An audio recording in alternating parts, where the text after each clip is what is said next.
Olá pessoal, hoje eu vou falar sobre um livro belíssimo, Uma História da Arte.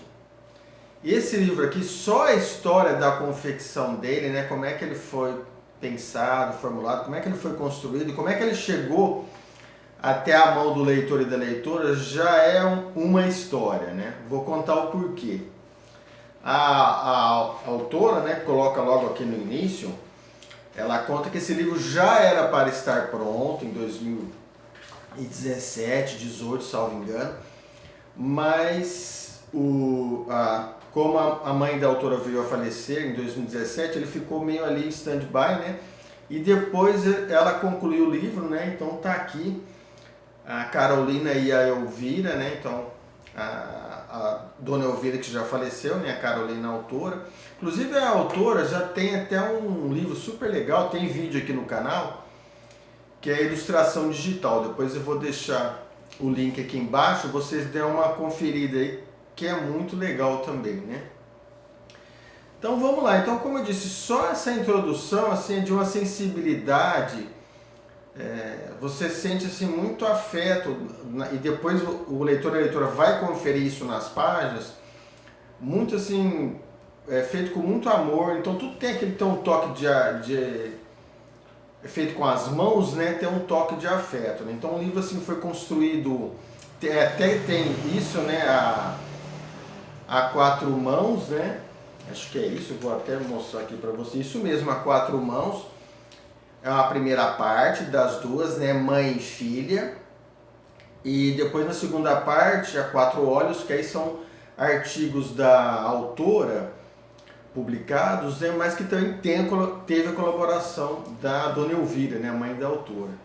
Então vamos lá. Esse livro aqui, ele surpreendeu, né, porque de repente você, leitor e leitora, pode pensar assim: poxa, é aquele livro de história que vai falar da arte rupestre que pintava nas cavernas, tal, né? Ele até vai falar disso, mas é um bate-papo. Imagine você estar sentado, leitor e leitora, está sentado, conversando, tomando um café, que seja, né? Ali, conversando com duas grandes conhecedoras da arte, estudiosas, curiosas, e aí elas começam a falar de arte, mas não com aquele ar acadêmico, um bate-papo descontraído. Apesar que as duas sabem muito, o leitor e a leitora vai perceber, você está lá na mesa tomando o seu café e está percebendo que é grande o conhecimento, mas que elas fazem com humildade, com um afeto. Você percebe o carinho naquilo que elas estudam, né? Dá para perceber isso nas páginas, isso ventila em todo o texto, né? Então é um texto assim, como ela própria coloca, a autora, né, com uma certa ironia. Eu vou ler uns trechinhos aqui para você, então fica muito gostoso de ler. E ele leva o autor também a querer pesquisar. E eu vou contar aqui para vocês, tá? Por que querer pesquisar? Ela cita uma obra do Pierro, né? Então ficava um quadro, um de frente para o outro, com uma pequena parede dividindo os dois, né? Tá aqui no livro, não vou me recordar a página. Aí eu nunca tinha ouvido falar dessa obra, aí fui pesquisar. Claro, o livro é ilustrado, né? Vou mostrar aqui para vocês, né? Então ele tem ilustrações e tal, mas desse daí eu fiquei curioso porque eu não havia visto. Aí, ó, bacana, né? Eu tô bem no comecinho, tô contando aqui para vocês, só preparando aqui vocês. Tinha falado aqui da arte rupestre, né? Ela põe um pouquinho aqui também, elas põem um pouquinho aqui também, né? Mas esse quadro que eu tô falando, até aqui eu pesquisei, reproduzi aqui para vocês, né? Que é do... Vou pegar aqui, ó, virar aqui. É uma ilustração que eu reproduzi, né?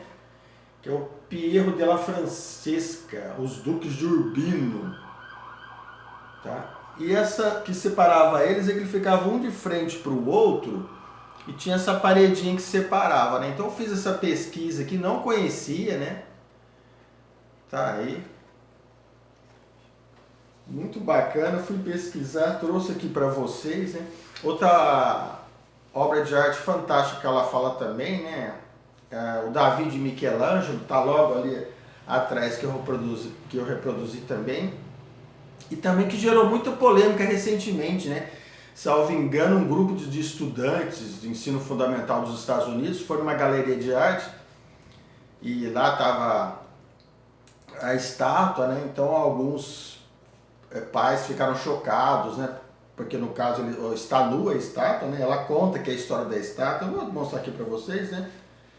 E eu particularmente fiquei assim espantado, né? Porque trata-se de uma obra de arte, né? Não tem nenhuma conotação que não seja essa, né? Mas enfim, né? Estamos vivendo tempos diferentes, então fica até difícil comentar sobre isso, né? Mas enfim, não vi para tanto. Uma das coisas que antes de eu falar do Davi aqui, contar um pouquinho do que ela fala aqui, eu gostei muito desse livro aqui, porque lógico, literatura é arte e ela também fala de arte, né? Então ela tem uma parte aqui que ela fala de Homero, da Ilíada, né? Que a Ilíada, ela narra os 51 dias de guerra entre os gregos e troianos. Ela coloca isso aqui, né? E tá aqui, ó, vou falar para vocês. Mais do que explicar a longa guerra, nesses 51 dias, o poema trata de questões profundas que envolve o ser humano, os deuses, o efêmero e o eterno. Então, assim, é atemporal, né? Então, a Ilíada, todo em verso, assim, muito legal. Então, ela fala de Homero, ela fala de Eneida de Virgílio, né? Uma das maiores epopeias da literatura, a Eneida de Virgílio, publicado em 19 a.C., está para o mundo romano, né? Como a Ilíada e a Odisseia para o mundo grego. Então, essa parte que fala de livros também, né, como eu falei, literatura e arte, assim, já me encantou muito, eu gostei demais de falar de livro, né, livro falando de livro, então gostei muito, né. Então ela vai contando, né, tem uns capítulos aqui e tal, mas como eu disse, um bate-papo descontraído, eu vou mostrar para vocês aqui, né, umas doses engraçadas de ironia, parece que ela para e dá a opinião dela, né, sobre determinado tema, né. Então ela fala de Veneza, fala de tantos nomes famosos, né, Asimov, Michelangelo, ela fala sobre a peste negra, Donatello, olha, assim, Renascença, enfim, ela vai, é uma viagem, né. Tem até umas mensagens subliminares, né, que ela coloca aqui. Militares juntos e à toa são sempre um risco de golpe, ditadura, formação de grupos de extermínio ou briga em bar. Então, assim, como eu disse, é um bate-papo, né? O leitor e a leitora está sentado ali e o papo está correndo e arte, né? E te leva para pesquisar. E como eu disse, vários nomes ventilando, né? Botticelli, assim, Dante, Petrarca, Giotto, Da Vinci, e aí vai. Aí tem, né, alguns pintores famosos, Michelangelo, então tem uma parte própria, né? Então fala aqui, né? Então chega na parte do Davi, né? Vou mostrar aqui para vocês. O Davi, que é um herói bíblico, né? Prestes a enfrentar Golias. E ela fala de um detalhe que eu não havia percebido, que depois, com um olhar mais atento, o leitor e a leitora vai observar que na mão de Davi, na mão que está perto do pescoço, tem a pedra que ele vai jogar no gigante Golias, né? Então, uma estátua de 5 metros, talhada, esculpida, né? É um único bloco de mármore. Então, a história da construção é linda, né?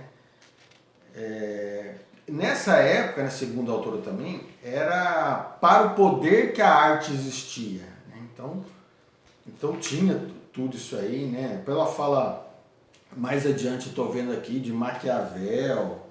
Tem umas partes que eu coloquei aqui, vamos ver se tá. Depois ela fala de estilhaçamento da arte, mas eu vou falar mais à frente, quer ver? Querido, moderno... Aqui. É tanta coisa bacana que eu acabo me perdendo um pouquinho aí, vocês me desculpem, tá? Ela fala que a arte, a mídia começou a ter uma influência muito grande na arte, mais ao próximo ao final, né?